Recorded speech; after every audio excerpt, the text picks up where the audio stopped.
Cartoon dreams. Value: is idolatry bad? Kimberly loved cartoons. It was a pretty big hobby before, but when Mom and Dad let her have a TV in her room, she really started loving cartoons even more. She loved the old ones a lot, like Bugs Bunny, the Roadrunner, Popeye, and lots of new ones, too. Recently, the one she liked best was Roscoe Rabbit. On Saturday mornings, they play 3 hours of Roscoe Rabbit in a row. So Kimberly goes to bed early to curl up for a long, fun evening of watching cartoons. As half-hour episode after half-hour episode drifted by, Kimberly thought she felt herself drifting off to sleep. She couldn't tell the difference between sleep and being awake. Suddenly, she woke up feeling a strange shaking sound and a high, squeaky voice saying, Kimberly, wake up! We have a long way to go and a lot to do." She felt herself come away slowly and suddenly bolting up, staring right into that strange face. "Who are you?" she shouted, although she recognized him right away. "Well, I'm Roscoe Rabbit, of course. Come on, we have to travel 36 galaxies to get to Moonblind, where you will live forever." "What do you mean, forever?" But before she could get an answer, his white-gloved hand closed on hers, and they shot out in space like 2 4th of July rockets out into the cosmos and past the sun.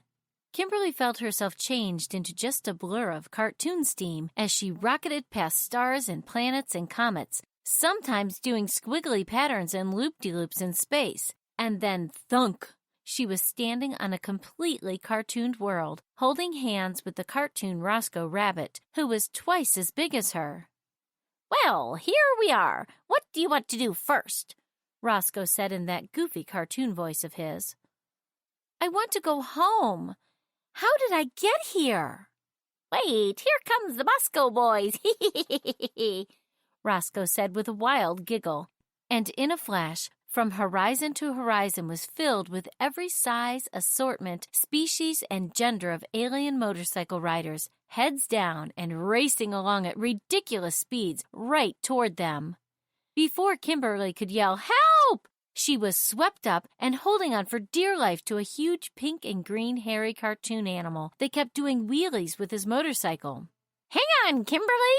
We are going to Zim Zim City! You are going to meet the Grand Zim Zim!" Roscoe yelled as his hat blew from his head, and he almost toppled from behind a yellow skeleton with big floppy feet, racing his motorcycle with his skinny skeleton bottom shoved high up in the air.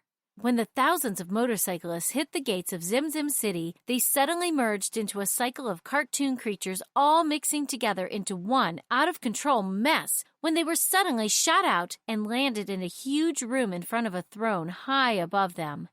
Turning to Roscoe Rabbit, Kimberly had to know. "Is the Grand Zim Zim the president or something?" Suddenly, Roscoe slammed to the floor and became flat as a pancake with his long cartoon rabbit arms stretched out before him. His totally flat lips moved when he said, "Bow down, Kimberly, the Grand Zim Zim is our god."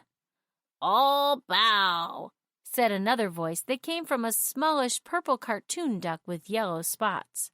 Then it came in, what had to be the Grand Zim Zim. The thing that walked in looked somewhat like a cross between an alligator and a petunia. It sat on the throne looking very pleased with itself, until it saw Kimberly. "You are not bowed down? You better get with it. Cartoon Land works badly when someone disobeys. I am the god in this cartoon, you know." "I am not going to bow, because first, I am not a cartoon, and second, I already have a god, and I don't worship anybody else." "Well," the Grand Zim Zim said, beginning to pout, "why not?" "Well, because in the real world, there is only one God, and we only worship him," Kimberly insisted. "Oh, please, just a little worship." "No," Kimberly said, and she stomped her foot. "Okay, then. You have a right to your choices. But the penalty for not worshiping the Grand Zim Zim is to be dangled above the huge worm tank." there was a cartoon flash, and Kimberly felt her arms over her head, bound by cartoon ropes. "Well, I hope you're satisfied now," she heard to her right, where she found Roscoe Rabbit dangling and wiggling above a tank of very nasty multicolored worms. "All this because you couldn't for just 5 minutes worship the great Zim Zim." "Oh, yeah?" Kimberly shouted, losing her temper. "Well, I am never watching your show again." But before the words were completely out, the ropes let go. Kimberly felt herself screaming and falling and falling and falling and eek! She sat straight up in her bed.